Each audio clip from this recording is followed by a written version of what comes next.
My name is Ria, and I was 23 when this happened. Well, I say 23, but I think I might have just turned 24. Actually, the timeline gets a little fuzzy for me around that part of the year. I just moved into my first solo apartment, this tiny one-bedroom above a laundromat on the east side of town, and I was so proud of it. Like, embarrassingly proud. I sent my mom probably 40 pictures of the empty rooms before I'd even bought furniture. I worked at a call center back then, doing tech support for an internet provider, which sounds miserable, and honestly it kind of was, but the people were good. There was this guy, Marcus, no relation to anything, just a coworker who sat 2 cubicles down and used to leave sticky notes on my monitor with terrible puns on them. And there was Della, who trained me my first week and became one of my closest friends after. We'd get lunch together most days at this Vietnamese place around the corner, and she'd tell me about her kids, and I'd complain about my ex, who I want to say I was fully over by then.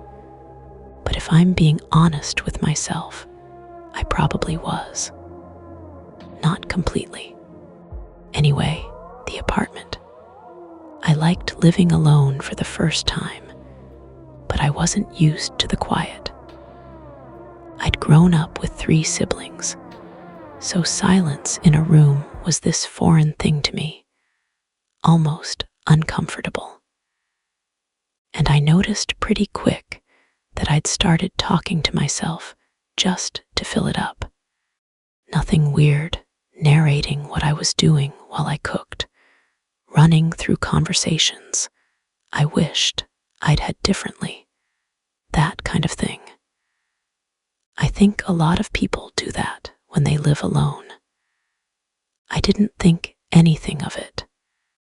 My routine was pretty simple. I'd get home from work around 6, heat something up, watch TV for a bit, maybe call my sister Priya if she wasn't busy with her own stuff. She was going through a rough patch with her boyfriend at the time. I don't even remember his name now. Isn't that strange? I used to know it so well.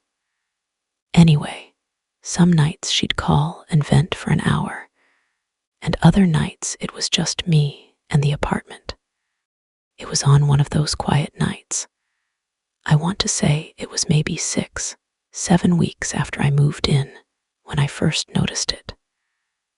I was in the kitchen making dinner, pasta I think, and I was talking through my day out loud, kind of complaining to nobody about a customer who'd yelled at me over a router issue that genuinely was not my fault. And I said, I don't even know why I bothered explaining it to him, just muttering it to myself while I stirred the pot. And something said, neither do I. I want to be clear. I didn't jump or scream or anything like that in the moment. My first thought, and I remember this really specifically, my first thought was that I'd left the TV on in the other room. That's genuinely what I thought. I turned around, walked into the living room, and the TV was off. Completely off, not even on standby with the little light on. I stood there for a second feeling kind of dumb, honestly, like I'd imagined the whole thing. I've got a good imagination. I always have. My mom used to tease me about it when I was little, said I'd narrate whole imaginary friendships out loud when I thought no one was listening. So I just chalked it up to that. Overactive imagination, tired from work. Maybe I'd misheard the sound of the pasta water or something. I went back to the kitchen and finished cooking and didn't think much more about it that night. I told Della about it the next day at lunch, mostly as a joke. Like, guess I'm losing it. I heard voices in my apartment. Haha, that kind of thing. She laughed and said her building had thin walls, and she used to hear her neighbor's TV bleed through so much she thought it was in her own apartment for like a year before she figured it out. That made sense to me. My building was old. The laundromat was right below me. There were other apartments on either side. Made total sense. So I didn't really think about it again for maybe 2 weeks. During that time, everything else in my life was, it was normal, ordinary. I went to my cousin's engagement party one weekend, got a little too much wine, danced badly to a song I don't even remember now. I redid the little balcony area of my apartment with some plants I definitely couldn't keep alive, string lights, the whole thing. I was, for what it's worth, happy. I want people to understand that. I wasn't lonely or depressed or looking for anything strange to happen. I liked my life at that point. I liked my apartment. The second time it happened, I was in bed. It was late, maybe close to midnight, and I couldn't sleep. So I was just lying there in the dark, doing what I always did when my brain wouldn't shut off, talking through it. I was thinking about a fight I'd had with Priya's boyfriend, actually. Not even directly. He'd said something rude to me at a family dinner, and I hadn't said anything back in the moment. And I was replaying it in my head the way you do, coming up with the perfect comeback 3 weeks too late. I said out loud into the dark, I should have just told him to shut up. And it said, you should have. This time was different. This time, I didn't think it was the TV, because the TV wasn't even in the room, and I didn't think it was the neighbors, because it hadn't come from any direction. Not really. It's hard to explain. It wasn't like it came through a wall. It was just there, in the room with me, like it had been sitting right there listening the whole time, and was finally allowed to answer. I didn't move for a long time. I don't know how long. I just lay there completely still, staring at the ceiling, and I remember my heart was going so hard I could feel it in my ears. And I kept telling myself, okay, you fell asleep for a second and dreamed that. That's all that happened. That's the only explanation that makes sense. But I hadn't been asleep. I know I hadn't been asleep. I didn't tell anyone about that second time. Not Della, not Priya, not even my mom, who I usually told everything to, even the embarrassing stuff. I think I was a little afraid that saying it out loud to a real person in daylight with actual words would make it more true than I wanted it to be. Easier to file it away as a weird half-asleep moment and move on with my week. And for a while, that worked. Life kept being normal, almost aggressively normal, if that makes sense. I picked up an extra shift at work because Della needed to switch her hours around for her daughter's school schedule. I went furniture shopping with my mom on a Saturday, and she talked me out of a couch I definitely would have regretted. I started seeing this guy from the gym, Toby, nothing serious, just coffee a couple times, and one dinner that was fine, but didn't really go anywhere. Normal stuff. The kind of stuff that fills up a life. I did notice, though, and this is something I only put together looking back, that I'd started talking to myself less. Not consciously. I don't think I ever thought I should stop doing that. It just sort of tapered off on its own, the way you might stop humming a song once you notice you're doing it in public. I'd catch myself starting a sentence out loud and then just not finishing it, swallowing it back down. But the apartment was still quiet, and I still lived alone. And eventually, the habit crept back in the way habits do. It was maybe 3 weeks after the bedroom incident. I'm using that word now.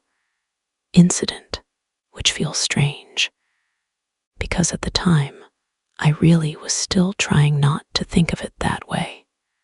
I was doing laundry, actually, which is a little funny given that I lived above a laundromat, but still had my own stacked unit in a closet.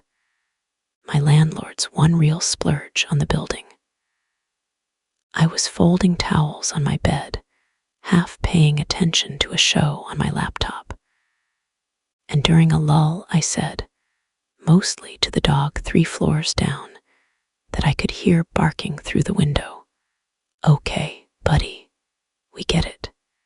You're very committed to this. Nothing answered that time.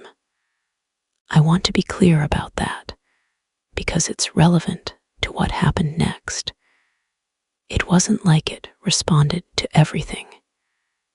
It felt almost selective, though I didn't understand that yet. A few minutes later, still folding towels, I said, not really to anyone. I really don't know what I'm doing with my life sometimes. It said, I know exactly what you're doing. That one hit different than the first 2. There was something in the way it was phrased, like it wasn't agreeing with me. It was correcting me gently, almost intimately, like it actually did know something I didn't. I stopped folding. I remember holding a towel just kind of frozen in my hands, staring at the closet where the washer was, because for some reason that's where I felt it had come from, even though logically I knew that made no sense. I made myself finish the laundry. I don't know why. I think some part of me needed to prove to myself that I could keep functioning, keep doing the normal thing. And if I just kept doing normal things, whatever this was would stay small and manageable. A strange little mystery instead of something bigger. That night I called Priya, not to tell her what was happening, but just because I wanted to hear a person's voice that I trusted. We talked for almost 2 hours, mostly about her, which was fine. I didn't mind, but I remember being so grateful for the sound of her laughing about something dumb her coworker did, because it felt like an anchor. Something real and normal to hold on to. After we hung up, I lay in bed, and I did something I'm not proud of looking back. I tested it. I said quietly, "Are you there?" Silence. A long silence, long enough that I started to relax, started to think maybe I'd finally scared myself out of the habit entirely, that the silence was the end of it. Then it said, "I'm always here." I didn't sleep at all that night. I lay there with the lamp on, which I never did, staring at my own closet door, feeling like an idiot, and also feeling like I might throw up, both at the same time. Around 4 in the morning, I finally texted Della, even though I knew she wouldn't see it until she woke up, just so there'd be a record somewhere outside my own head. I didn't say what happened. I just wrote, "Can we talk tomorrow? Something weird is going on." Della called me on her lunch break the next day instead of waiting, which told me something about how my text must have sounded, even though I'd tried to keep it casual. I ended up telling her almost everything: the pasta night, the bedroom, the laundry, laying it all out in this weirdly flat voice, like I was giving a police statement instead of talking to my friend. I remember she didn't laugh this time. She just got quiet on the other end of the line, and then she said something I've thought about a lot since. She said, "Ria, when's the last time you actually slept a full night?" And I sat with that question longer than I wanted to, because the honest answer was, I couldn't remember. Not since before any of this started, even. I'd been having trouble sleeping for months, actually, long before the voice, just tossing and turning, waking up at odd hours, blaming it on the new apartment, new mattress, new noises from the street. Della's theory, gently offered, was that I was exhausted, stressed about the move, and the promotion I was up for at work. And that exhaustion could do strange things to a person's mind, make you hear things that weren't really there, especially late at night in an unfamiliar space. I wanted so badly for that to be the answer. I clung to it for days.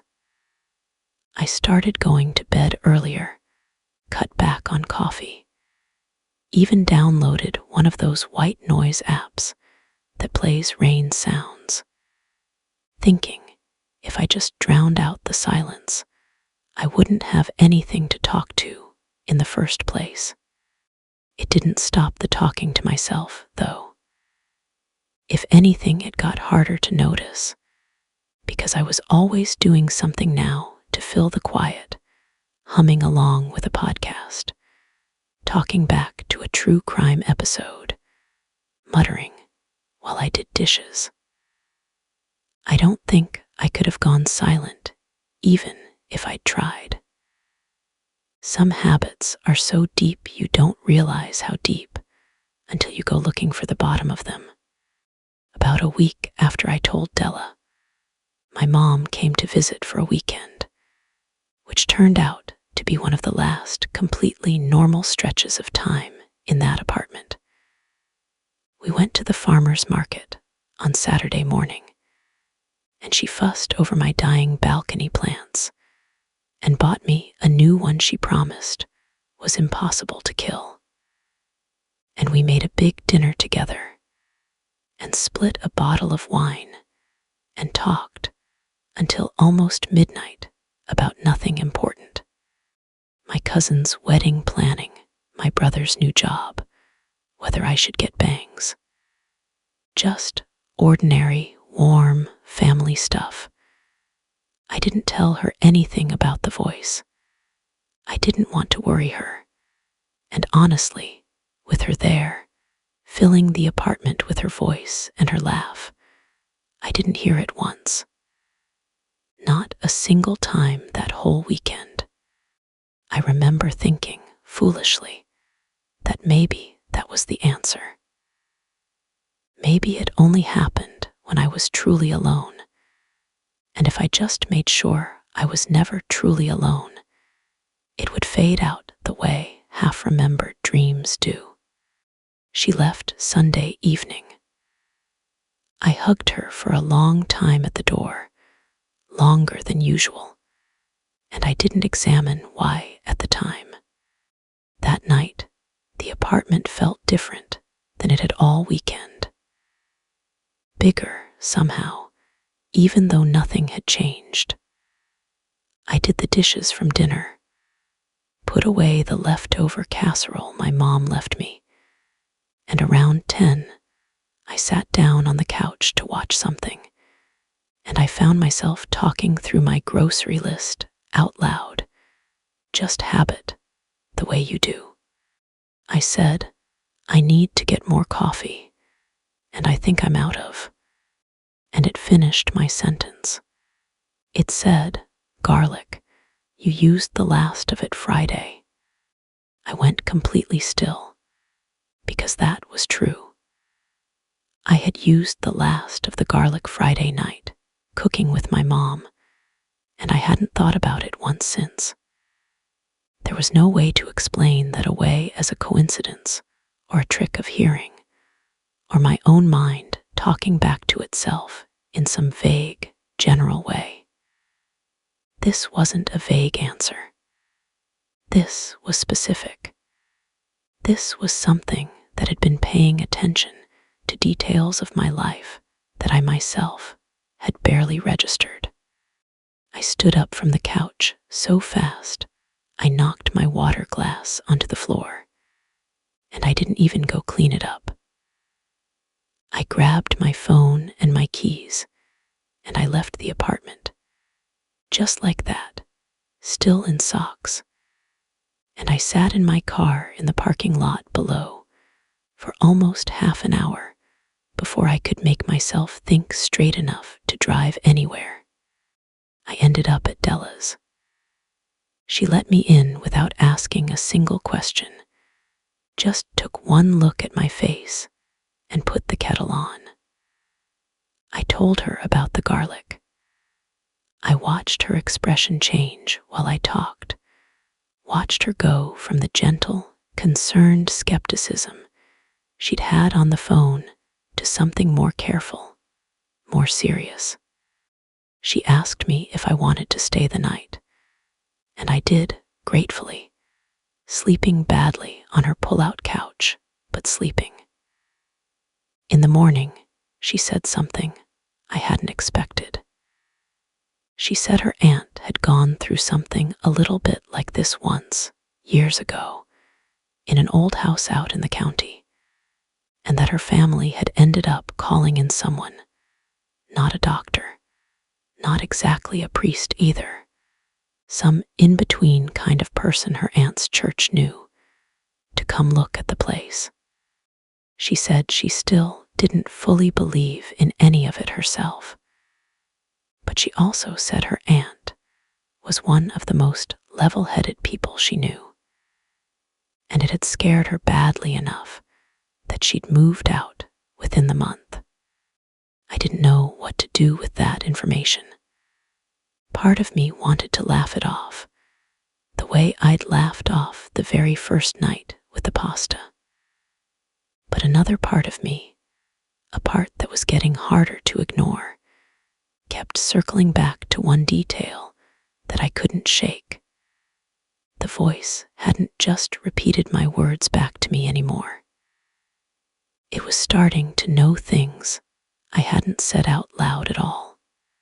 I went back to my apartment 2 days later, mostly because I couldn't justify sleeping on Della's pull-out couch indefinitely, and because, in the light of day, with people around me, it was easy to feel a little silly about how badly I'd spooked myself.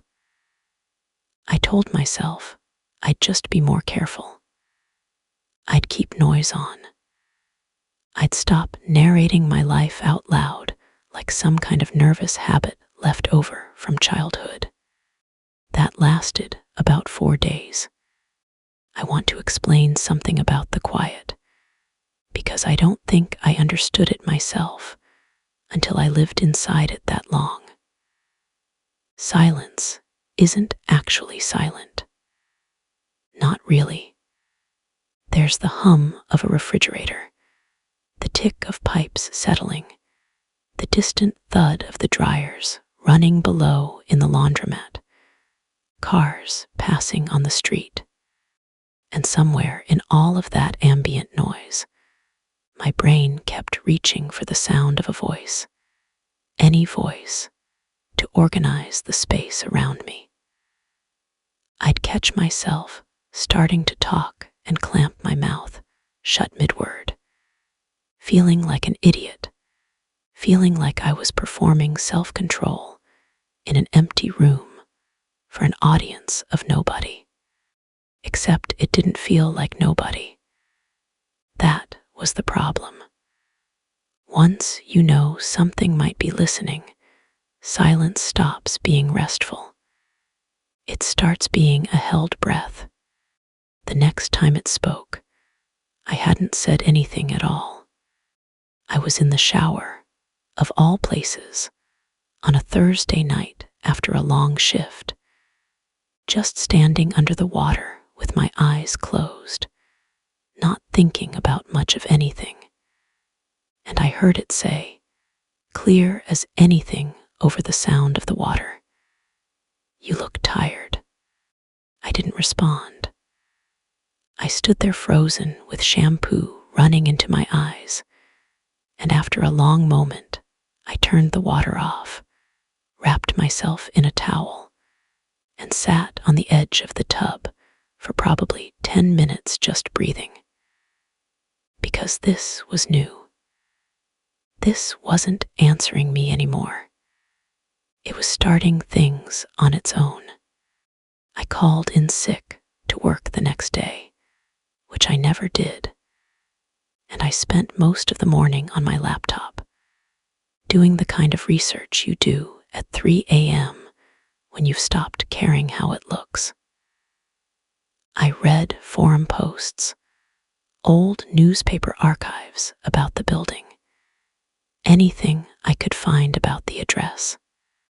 Most of it was useless. A fire in the 50s in a totally different building on the block. Some zoning dispute from the 80s. Nothing that felt connected to what was happening to me. I want to be honest that I didn't find some neat explanation, some dead tenant or old tragedy that tied a bow on everything. Real life mostly doesn't work that way. Whatever the ghost shows on TV would have you believe. What I did find, eventually, digging through an old community forum thread, was a single comment from someone who'd apparently lived in the building years before, complaining about the apartment above the laundromat being impossible to keep quiet in, saying they always felt like they were being watched, and that they'd broken their lease early. No further detail. No name I could trace. It wasn't proof of anything, but it was enough to make my stomach drop in a way that felt like confirmation. Even without evidence, the way your body sometimes knows something before your mind is willing to admit it. I called my mom that afternoon, finally, and I told her everything. All of it, start to finish, without editing it down to make myself sound saner. She was quiet for a long time on the other end of the line, and then she asked me, gently, if I'd been sleeping, if I'd been eating, if things had been stressful at work. The same questions Della had asked, and I understood why people asked them. I did. But I also felt this rising frustration, because I had already asked myself all of that. I had already tried on every rational explanation like a coat that didn't fit, and none of them covered the garlic. None of them covered the shower. My mom didn't dismiss me, though, not completely. She said her own grandmother, back in Guyana, used to talk about spirits that attached themselves to people who spent too much time alone, talking to no one, filling up empty space with their voice until something else decided to answer it. She said it half joking, the way people repeat old family superstitions. But there was something careful in her tone too, like she wasn't fully joking either. She told me to come stay with her and my dad for a while, just until things settled down. I didn't go, not yet.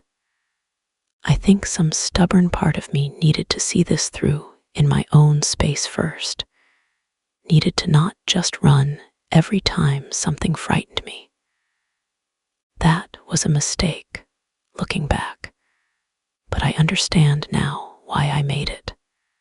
That night, back in the apartment, I tried something I hadn't tried before.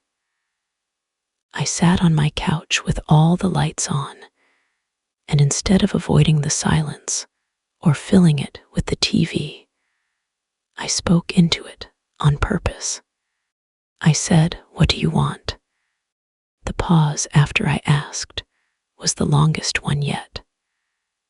Long enough that I almost convinced myself again that it was over, that whatever this had been had run its course. I remember looking at the clock and watching 4 full minutes pass. Then it said, "I want you to keep talking to me." I said, my voice shaking more than I wanted it to. "Why?" And it said, "Because you're so good at it. You always have been, ever since you were small." That last part broke something loose in me. Some old memory I hadn't touched in years. My mother, laughing, telling relatives about how I used to hold entire conversations with an empty chair when I was maybe 4 or 5 years old, insisting there was someone sitting in it, describing what she looked like with unsettling specificity for a kid that age. It was a family story, one of those cute anecdotes trotted out at gatherings. Nobody had ever meant anything sinister by it. I hadn't thought about it in years. I didn't say anything else that night. I turned off every light except the one in my bedroom, got in bed fully dressed, and lay there with my phone gripped in my hand until it got light outside. I called Della first thing that morning and told her about the empty chair, about what it had said. She was quiet for a second, and then she told me something I didn't know, that her aunt, the one who'd gone through something similar, had used a phrase almost identical to what Della's family called it back then. Something that comes in through an open door. Not a literal door. A habit. A pattern. Something that finds a person who's already spent years talking into empty space and just steps into the space where an answer should be. I know how that sounds. I want to be honest that I still don't fully know what I believe, even now, even after everything. But I also know what I heard, and I know it wasn't my imagination by that point, because it started happening in front of someone else. Della insisted on coming to stay with me for a few nights, partly out of worry for me, and partly, I think, because she wanted to see for herself before she recommended I do anything drastic. I was grateful for the company more than I could say. We stayed up late the first night, talking with music on, the lights on, everything bright and normal, and nothing happened. I remember thinking, with this awful mix of relief and something like disappointment, that maybe it really had needed me alone. The second night was different. We'd both gotten quiet, tired, half watching a movie. And during a lull in the dialogue, Della murmured, mostly to herself, not really to me, "I should call my mom back." And something answered from somewhere in the room, in a voice that wasn't mine and was Della's either.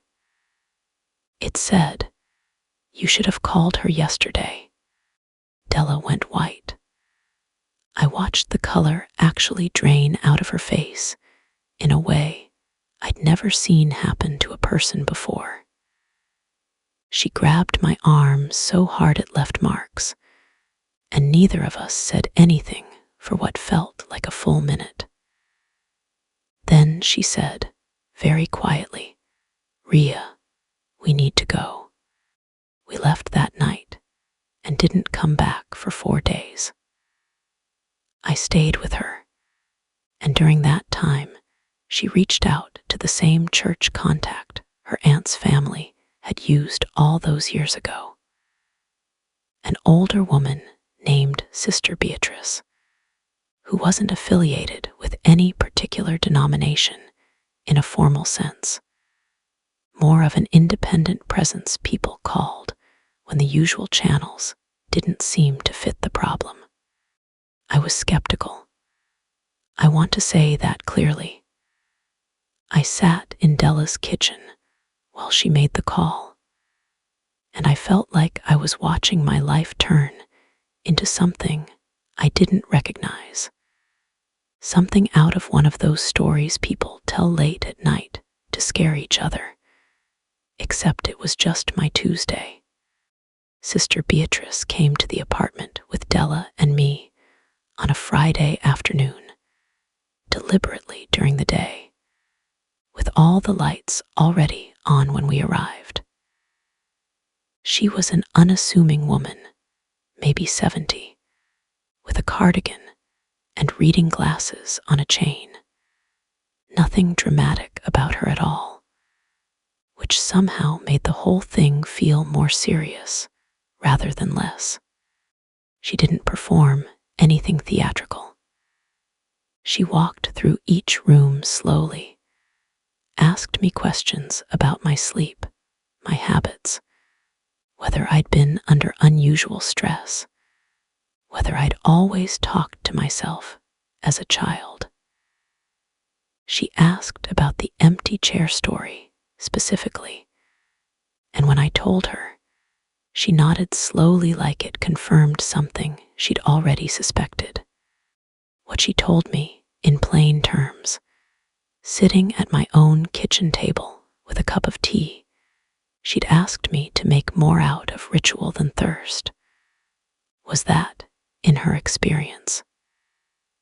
And she was careful to frame it as her experience, not universal fact.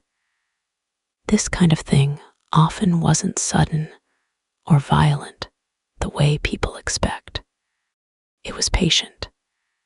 It found an open habit, a groove already worn into a person's life, and it filled it slowly, one small answer at a time, until the person had, without noticing, built a relationship with it. She said the danger wasn't really in the voice itself. The danger was in how normal it could start to feel. She spent close to 2 hours in the apartment that day, praying quietly through each room, and I won't pretend I understood everything she did or why. I can only tell you what I experienced, which was that by the time she left, the apartment felt different. Lighter, somehow, in a way that's hard to put into words without sounding dramatic.